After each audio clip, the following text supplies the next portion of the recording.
नमस्कार। आकाशवाणी जयपुर अजमेर से प्रस्तुत हैं प्रादेशिक समाचार। पहले मुख्य समाचार। प्रदेश में औद्योगिक विकास के लिए नए मल्टी मॉडल लॉजिस्टिक पार्क स्थापित करने के प्रयास शुरू। लोकसभा अध्यक्ष ओम बिरला ने समाज के सर्वांगीण विकास के लिए सकारात्मक माहौल की जरूरत पर बल दिया। रेलवे का नया टाइम टेबल कल से लागू होगा। उत्तर पश्चिम रेलवे की 66 रेलगाड़ियां प्रभावित होंगी। प्रदेश भर में नव वर्ष के स्वागत का उत्साह और उमंग। और राज्य के कई स्थानों पर घने कोहरे और शीतलहर का प्रकोप। अगले 2-3 दिनों तक कड़ाके की सर्दी जारी रहने के आसार। समाचारों के साथ मैं शीला चावला और अब समाचार विस्तार से। राज्य सरकार औद्योगिक विकास को नई दिशा देने के लिए कई प्रयास कर रही है।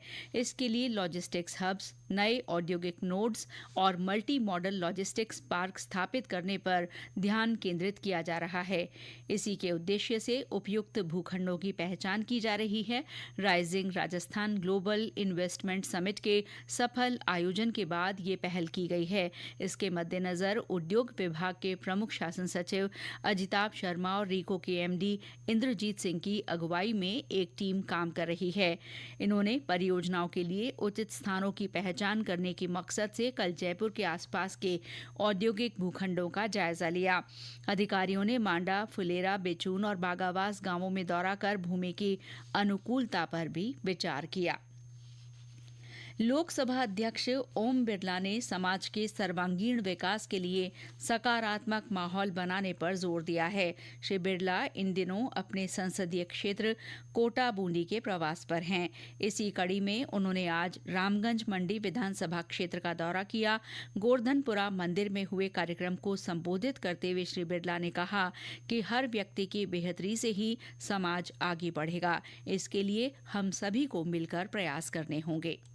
समाज का जब एक व्यक्ति आगे बढ़ता है तो समाज आगे बढ़ता है, देश आगे बढ़ता है। समाज सब समाजों को आगे बढ़ाना है, वंचित गरीब लोगों के जीवन को बदलना है, तो समाज में एक सकारात्मक वातावरण बनाने की आवश्यकता है। सामाजिक संवेदना के माध्यम से समाज के अंतिम गरीब व्यक्ति के जीवन को बदलना हमारा लक्ष्य है।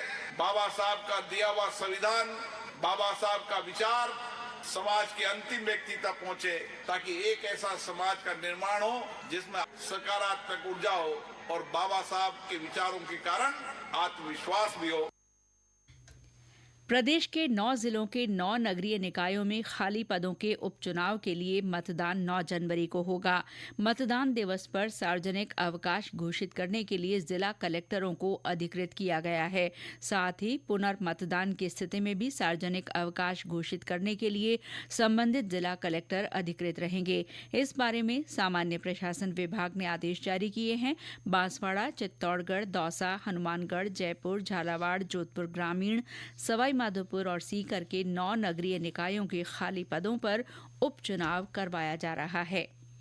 केंद्रीय प्रत्यक्ष कर बोर्ड ने वर्ष 2024-25 के लिए विलंबित और संशोधित आयकर रिटर्न दाखिल करने की आखिरी तारीख 31 दिसंबर से बढ़ाकर 15 जनवरी कर दी है। इससे करदाताओं को रिटर्न दाखिल और संशोधित करने के लिए 2 सप्ताह का अतिरिक्त समय मिलेगा। राष्ट्रीय युवा पुरस्कार की तर्ज पर प्रदेश में राजस्थान यूथ आइकन अवार्ड की शुरुआत की गई है। राज्य सरकार की वर्ष 2024-25 की बजट घोषणा के अनुसार विभिन्न क्षेत्रों में उत्कृष्ट कार्य करने वाले युवाओं की पहचान कर उन्हें सम्मानित किया जाएगा। राजस्थान युवा बोर्ड के अध्यक्ष डॉ नीरज के पवन ने बताया कि ये पुरस्कार 15 से 29 वर्ष आयु वर्ग में दिए जाएंगे। उन्होंने बताया कि ये पुरस्कार राष्ट्रीय युवा दिवस के मौके पर 12 जनवरी को प्रदान किए जाएंगे। ये समाचार आकाशवाणी जयपुर अजमेर से प्रसारित किए जा रहे हैं। प्रादेशिक समाचार बुलेटिन आप हमारे एक्स हैंडल @AIRnews_जयपुर, YouTube channel Rajasthan AIR news और फेसबुक AIR न्यूज राजस्थान पर भी सुन सकते हैं। इसके साथ ही आप हमारी वेबसाइट newsonair.gov.in पर भी समाचार सुन सकते हैं और संबंधित फोटो और वीडियो भी देख सकते हैं।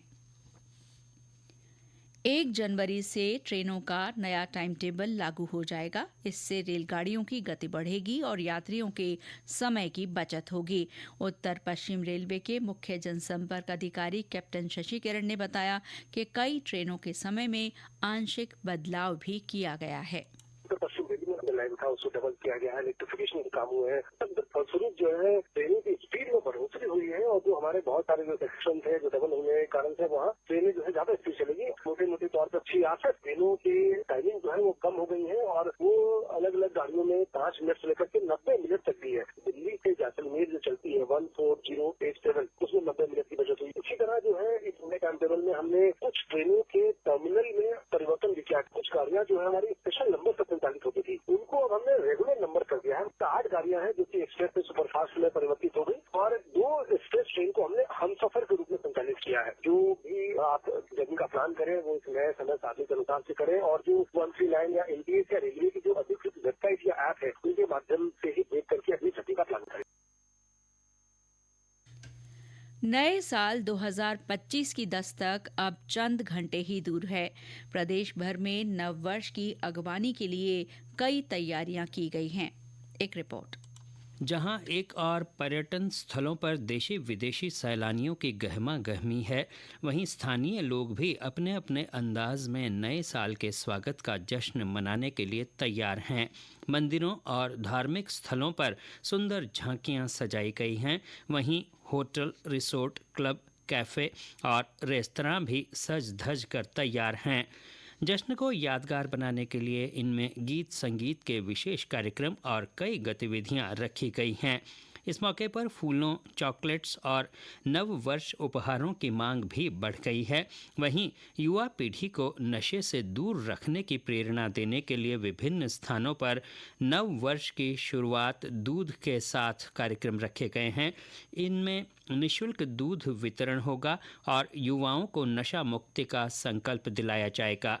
नव वर्ष के जश्न को देखते हुए पुलिस प्रशासन विशेष चौकसी बरत रहा है। कई स्थानों पर यातायात व्यवस्था में बदलाव किया गया है। वहीं मंचलों पर निगरानी के लिए कालिका निर्भया स्क्वाड भी तैनात रहेगी। समाचार कक्ष से सुदर्शन नाहर। स्वर्ण नगरी जैसलमेर में रेत के दौरों में नए साल का जश्न मनाने के लिए खास इंतजाम किए गए हैं। हमारे संवाददाता ने बताया कि कड़ाके की सर्दी और कोहरे के बावजूद सीमा प्रहरी सुरक्षा के लिए मुस्तैदी से तैनात हैं। दोहरों की धरती जैसलमेर में नव वर्ष के आगमन की धूम मची हुई है। होटलों व रेस्टोरेंट की रंग बिरंगी रोशनी के साथ आकर्षक सजावट की गई तथा देर रात तक चलने वाले जश्न को लेकर विशेष इंतजाम भी किए गए हैं। वहीं दूसरी ओर भारत पाक सीमा पर तैनात सीमा प्रहरियों में भी नव वर्ष के आगमन का विशेष उत्साह देखने को मिल रहा है। लगातार चल रही शीतलहर व कोहरे के बावजूद सीमा प्रहरी 24 घंटे सीमा की चौकसी में जुटे हुए हैं। नव वर्ष पर जहां समूची स्वर्ण नगरी में धमाल होगा, वहीं सीमा प्रहरी भी देश की सुरक्षा की खातिर सरहद की सुरक्षा में जुटे नजर आ रहे हैं। मनीष व्यास, आकाशवाणी समाचार, जैसलमेर। राज्यपाल हरिभाऊ बागड़े ने प्रदेशवासियों को नववर्ष की बधाई और शुभकामनाएं दी हैं। अपने संदेश में श्री बागड़े ने सभी के जीवन में सुख, समृद्धि और खुशहाली की कामना की है। उन्होंने नए साल में हर दिन कुछ नया करने और समाज के लिए योगदान देने का आह्वान किया है। राज्यपाल आज सवाई माधोपुर के दौरे पर रहे। उन्होंने रणथंभौर राष्ट्रीय उद्यान में भ्रमण कर बाघों और शावकों की अठखेलियों को निहारा। इस दौरान उन्होंने वन्य जीवों की सुरक्षा के बारे में भी जानकारी ली। मुख्यमंत्री भजनलाल शर्मा आज डीग पहुंचे। उन्होंने पूंचरी का लौठा धाम के श्रीनाथ जी मंदिर में पूजा अर्चना की। इस दौरान श्री शर्मा ने स्थानीय लोगों से बातचीत भी की। इससे पहले मुख्यमंत्री ने दौसा जिले के मेहंदीपुर बालाजी मंदिर पहुंचकर दर्शन किए। श्री शर्मा ने प्रदेश की खुशहाली की कामना की। इस दौरान गृह राज्य मंत्री जवाहर सिंह बेढ़म भी उनके साथ थे। जगत गुरु रामानंदाचार्य राजस्थान संस्कृत विश्वविद्यालय ने प्री पीएचडी परीक्षा की तारीख में बदलाव किया है। विश्वविद्यालय के अनुसंधान केंद्र के निदेशक डॉक्टर राजधर मिश्र ने बताया कि 9 जनवरी को होने वाली परीक्षा अब 20 जनवरी को 2 पारियों में होगी। ब्यावर जिले से गुजरने वाले ट्रक ड्राइवरों की स्वास्थ्य की जांच के लिए नवाचार किया गया है। जिला कलेक्टर डॉक्टर महेंद्र खड़गावत की पहल पर mission safe I safe highway चलाया जा रहा है। इसके तहत जिले से गुजरने वाले प्रत्येक टोल नाके पर नियमित अंतराल से ट्रक चालकों की सेहत और आंखों की जांच मुफ्त की जाएगी। कमजोर दृष्टि वाले चालकों को चश्मे भी दिए जाएंगे। हनुमानगढ़ जिले में इन दिनों नशा मुक्ति अभियान चलाया जा रहा है। जिला कलेक्टर कानाराम ने युवा पीढ़ी में नशा मुक्ति को प्रोत्साहित करने के लिए सोशल मीडिया इन्फ्लुएंसर्स के साथ बैठक की। जिला कलेक्टर ने कहा कि उन्हें संवेदनशीलता के साथ नशा मुक्ति की अपील करनी चाहिए। भरतपुर के केवलादेव राष्ट्रीय उद्यान में आज एक ई रिक्शा पलटने से रिक्शा चालक की मृत्यु हो गई और 3 पर्यटक घायल हो गए। घायलों को आरबीएम अस्पताल में भर्ती करवाया गया है। और अब मौसम। प्रदेश में कई स्थानों पर घने कोहरे और शीतलहर का प्रकोप है। अजमेर, उदयपुर, बीकानेर, श्रीगंगानगर, सीकर सहित कुछ अन्य स्थानों पर कड़ाके की सर्दी का असर है। मौसम विभाग के अनुसार आज माउंट आबू में न्यूनतम तापमान 2.2 डिग्री सेल्सियस दर्ज हुआ। बारां, करौली, चूरू, भरतपुर, सीकर और राजधानी जयपुर सहित कई स्थानों पर कोहरा छाया रहा। मौसम विभाग ने 3 जनवरी तक शीतलहर के प्रभाव के बने रहने की संभावना जताई है। शीतलहर के चलते लोगों को अतिरिक्त सतर्कता बरतने और ठंड से बचाव करने के उपाय की सलाह दी गई है। हनुमानगढ़ में स्वास्थ्य विभाग की ओर से सर्दी के प्रकोप से होने वाली बीमारियों को लेकर अलर्ट जारी किया गया है। सीएमएचओ डॉक्टर नवनीत शर्मा ने आमजन से सर्दी से उचित बचाव करने और सतर्क रहने की अपील की है। सवाई माधोपुर में खुले बोरवेल और ट्यूबवेल के कारण होने वाली दुर्घटनाओं की रोकथाम के लिए इन्हें अभियान चलाकर बंद करवाया जाएगा। जिला कलेक्टर शुभम चौधरी ने अधिकारियों को इस बारे में निर्देश दिए हैं। इसके साथ ही किसी भी भूमि या परिसर में बोरवेल खुदवाने से पहले लिखित सूचना भी प्रशासन को देनी जरूरी कर दी गई है। और अंत में मुख्य समाचार एक बार फिर। प्रदेश में औद्योगिक विकास के लिए नए मल्टी मॉडल लॉजिस्टिक पार्क स्थापित करने के प्रयास शुरू। लोकसभा अध्यक्ष ओम बिरला ने समाज के सर्वांगीण विकास के लिए सकारात्मक माहौल की जरूरत पर बल दिया। रेलवे का नया टाइम टेबल कल से लागू होगा। उत्तर पश्चिम रेलवे की 66 रेलगाड़ियां प्रभावित होंगी। प्रदेश भर में नव वर्ष के स्वागत का उत्साह और उमंग। और राज्य के कई स्थानों पर घने कोहरे और शीतलहर का प्रकोप। अगले 2-3 दिन तक कड़ाके की सर्दी जारी रहने के आसार। इसके साथ ही प्रादेशिक समाचार बुलेटिन समाप्त हुआ। नमस्कार।